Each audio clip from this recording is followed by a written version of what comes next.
Welcome to Finassets.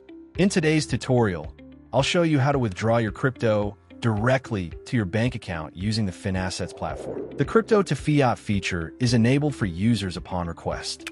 For this demonstration, I'll begin inside the demo version of Finassets.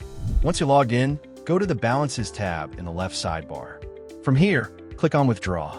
You'll now be taken to the Withdrawal screen. Next, switch to the To Fiat tab. This is where you can convert your crypto and withdraw it to your bank. Now select your withdrawal asset and choose your bank. You can add a note if you'd like. Then enter the amount you want to withdraw and click Withdraw. To proceed, simply confirm the transaction using your 2FA code and then click Withdraw again to finalize.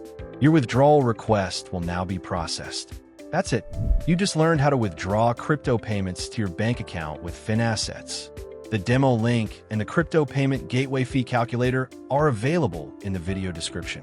Thanks for watching, and don't forget to subscribe for more tutorials from Finassets.